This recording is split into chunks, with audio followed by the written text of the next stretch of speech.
Sometimes life is messy. Have you ever wished you could refocus your mind, home, relationships, and work life? Join us as we use research-based information to make practical changes and simplify life. This is Life Simplified.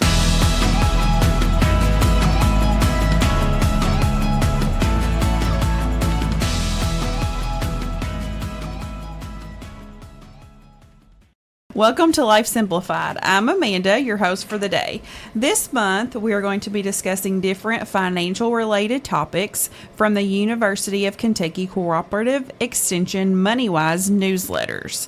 So in our episode today, we're going to be talking about investing basics, and this is from the August 2022 newsletter. So it is a little older, but I feel like it's a good topic because not a lot of people read about investing and learn about it. Now, some people do, and if you do, that is fabulous. I am not one of those people.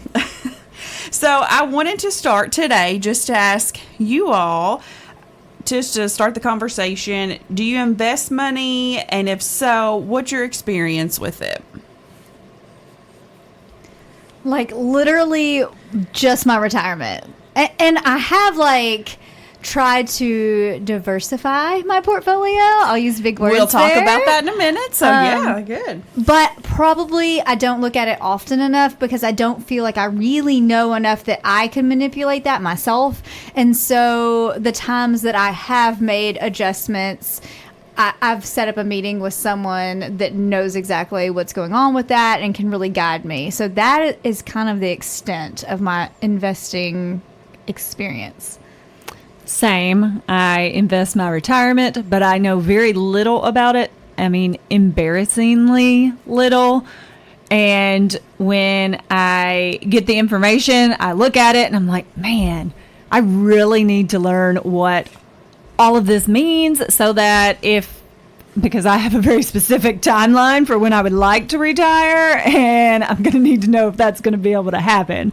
So I'm hoping to learn something here. And then when I meet with my person, because we are very fortunate to be able to have someone that we can meet with and talk about this, I will be more knowledgeable and ready to discuss an intellectual level instead of all right, sounds good, thank you. Same. I have, far as my retirement account, and I look at it when I see that my numbers have went down because of the stock market or whatever funds that are, it's doing. But then my husband and I did start an extra retirement fund, individual, together, but not through our workplace, probably about 4 years ago. So do I have anything to do with that? No. I just send my money to our financial person and he takes care of it for us. So should I know more about it? Absolutely. But right now I just pass the money along.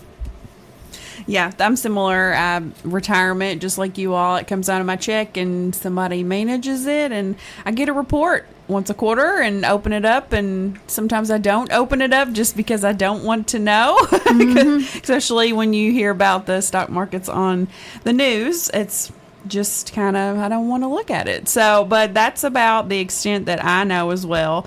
And so today, we're going to be going over just different types of investments, basically just kind of the basics of it. So we're going to look at some definitions. We're going to talk about maybe how to get started if you're interested, and then just ways to learn more. So this is just a basic informational piece, and we'll link some resources for you if you are interested and want to dive a little bit deeper into what we talk about today.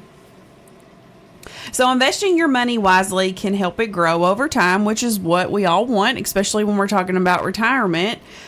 And over last year, we talked about we had a gardening session, if you all recall us talking about that. And we talked a little bit about composting. So our article was talking about like the compost in your garden, investment products are tools to promote financial growth. And I thought that was a good analogy to look at that.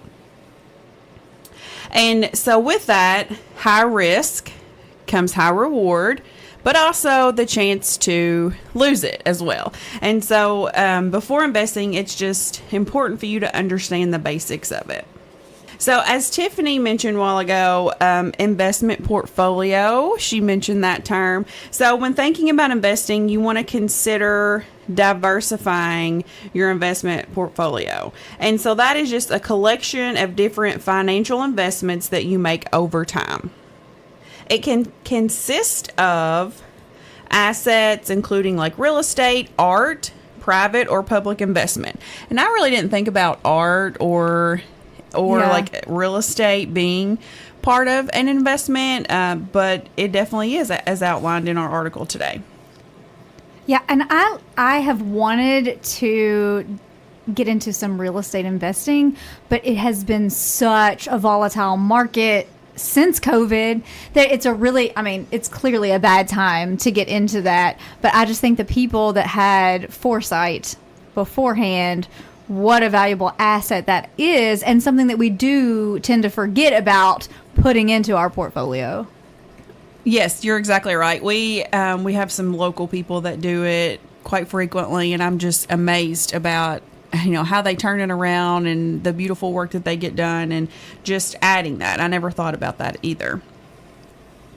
So, as I mentioned, there are several types of investing products. But the three most common that we're going to talk about today are stocks, bonds, and mutual funds. So, are you all familiar with these terms? At least familiar a little bit? I've heard all of the terms. Okay. I have a general idea, I think, but could I be specific? No. Okay, so we're going to go through each one of these and talk a little bit about them. When I think of the stock market, I think about like ringing the bell and the numbers and the up and down. Wall Street. Yeah. That's every time I say stocks, that's what I think about. So the first thing we're going to talk about are stocks, and they represent a fraction of a corporation's ownership. So when you own a stock, it entitles you to a percentage of that company's profits. And so the units or things that you're purchasing are actually called shares. So if you've heard shares before, that's where that term comes from.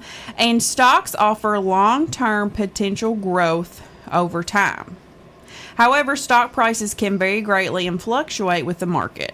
So stocks can be on that little more risky side if that's something you're looking to invest in.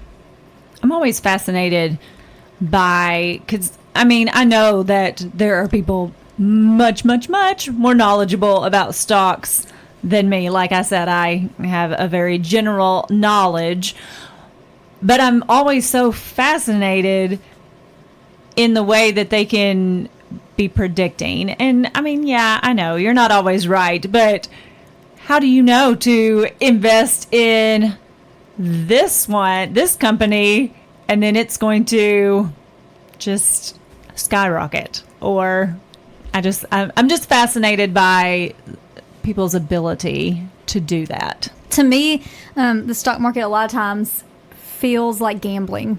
Like, you're trying to figure out not only which ones do I go for, it's timing. When do I get in? When do I get out? And just even a day's difference can make such a huge impact on either end, whether you're getting in, getting out, whatnot. And so it is something, when they say I'm playing the stock market, it's like playing a game. It really is. And I don't know that I have the stomach for that. I'm not the risk taker when it comes to that, but it is kind of interesting, the people that get into it and their different ways that they go about it. And I know that while it is risky, it's not all just happenstance. There are some things to look at and things that can help guide you, but yeah, it's definitely intriguing for people that is what they do every day. I like how you use that analogy, because I would never have really thought about it that way, but you're exactly right. You're throwing that money out there and hoping that it's going to, grow. And then sometimes you throw it out there and it don't. So yeah. I like how you use that as gambling. So the next one is a little probably less riskier than that, and it's bonds. And so bonds are one-time loans you make to the government or a company for a set period of time.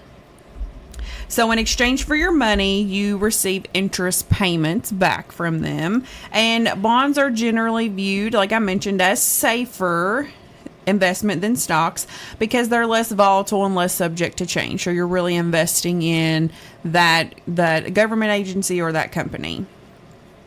And if the bonds are held to maturity, you may earn back the principal, which is the initial amount you invested plus interest. So a little less risky.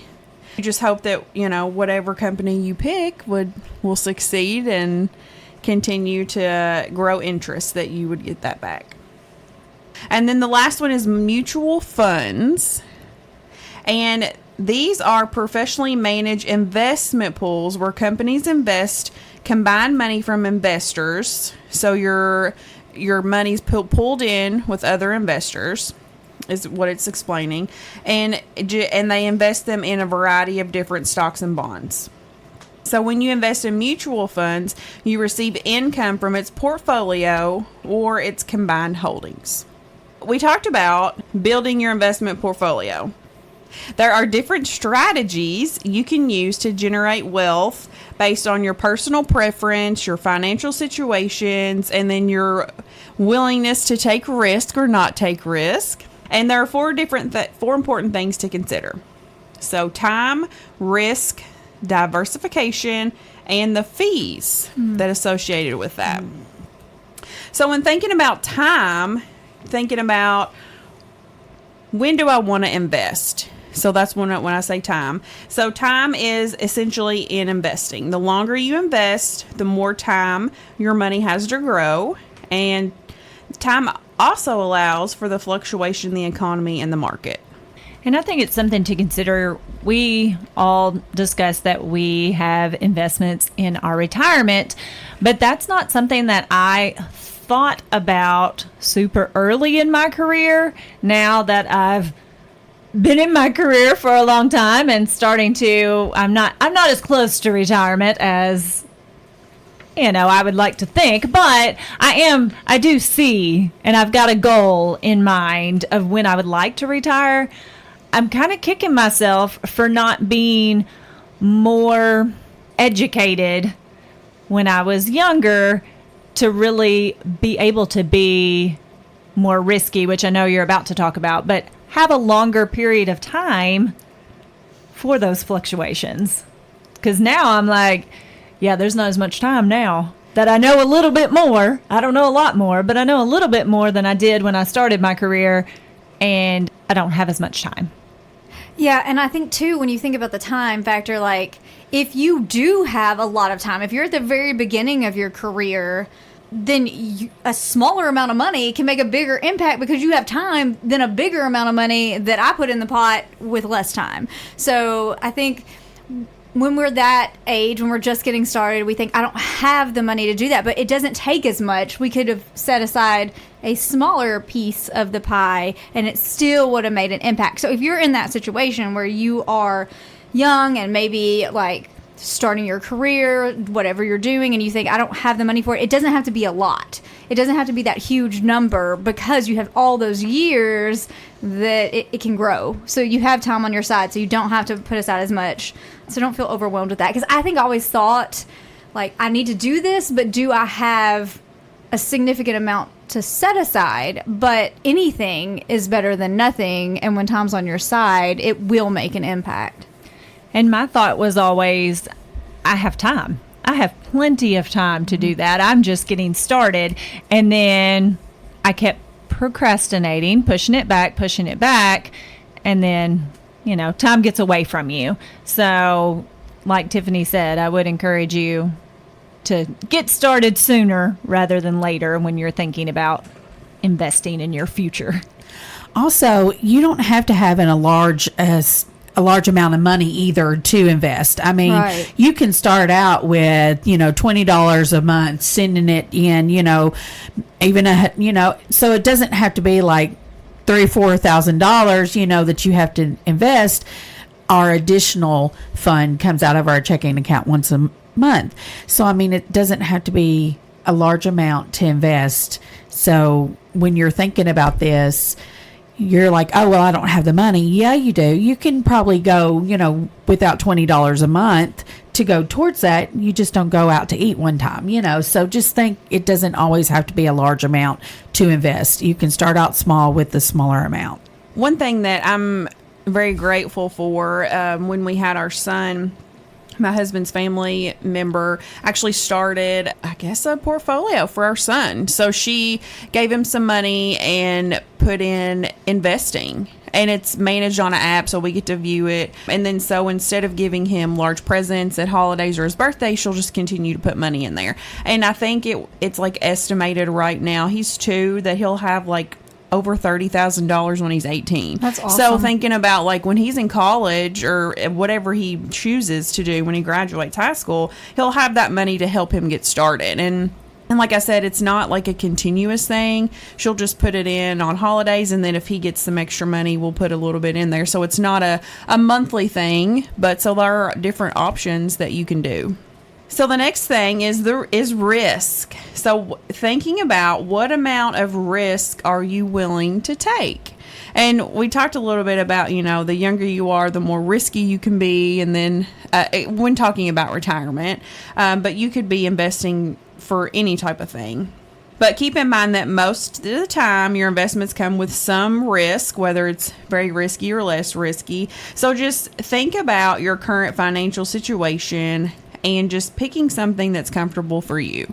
Like Joni mentioned, if it's $20, and it can be quite a bit of money for some people, but it's probably not as bad as losing $2,000, so thinking about the risk and how much you want to put in there, and that thinking about what you can afford to lose when you're investing. And we mentioned a little bit about this next one, which is diversification. So are my investments diversified or varied? So that really means spreading them out to help minimize your risk. So in other words, we've heard this saying before, not putting all of your eggs in one basket. And so that kind of applies to investing. If one investment that you've made doesn't make it very well, or it crashes, or it doesn't work out, but you invested in other things, then you may make up for that money that you lost in other ways. It's like a safety net. Yes. Like, okay, I'm going to be a little risky, but not as risky as if I, jumped into the lake without my life jacket on. We're all about analogies Which today. I won't do that either. I am not a risk taker on any aspect of my life. So, and then the last term we're going to talk about talking about investing in your portfolio are the fees. And so that is how much you're paying in investment fees.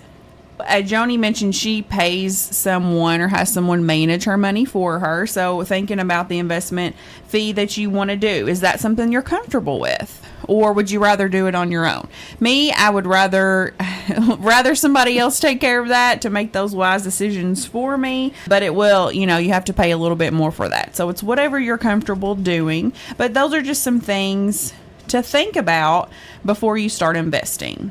We always tell people when we are doing food preparation lessons about the cost of convenience. So it's very similar to this. You are paying for a service. You're paying someone who is knowledgeable in the area so that then you're not spending your time doing the research. I mean, I would do research and find the right person to help you manage your funds, but you are paying for the convenience of that service.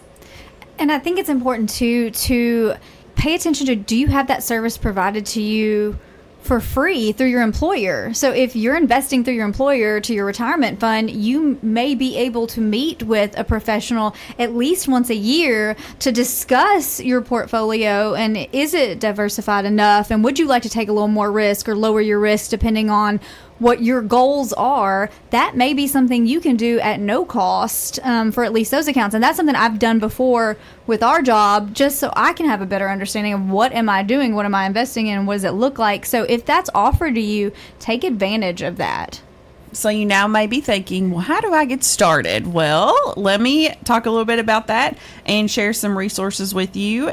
So like savings accounts, investing start small. So don't feel overwhelmed about all the terms we've talked about today, or think, oh no, I need to hurry up and put in tons of money. Invest small, especially when you're learning, because you want to invest wisely. So things to consider when you're getting started is to consider how much time you're wanting to invest. Are you wanting to hire someone to do that for you? Are you wanting to do that on your own? Think about, if you are investing with your retirement fund, is there a way to get started in that way? Maybe if you're not already contributing to that. So we're going to link an article for you to look at. It's actually a really lengthy publication, and it's sec.gov. So we'll link that so you can go directly to that publication. But it actually gives you just kind of the basics of how to get started in investing. And so if you're interested, I encourage you to take time, which we've talked about a lot, but just think about what you want to do, how you want to go about it. Is it the right time for you? How much are you wanting to invest? And then maybe research, if you are wanting to hire someone, what the best avenue for you would be. Thank you all so much for joining us today. I hope you learned a little bit something new about investing in today's discussion, or maybe it's just sparked your interest in just to learn a little bit more about these terms, to be more knowledgeable if you are investing and you're not really familiar with it. You have somebody else doing that for you. Like Tiffany and Ashley mentioned, when you meet with those financial advisors, you can throw a term out that they'll be like, oh, she knows what I'm talking about, instead of just agreeing and go along the way with it.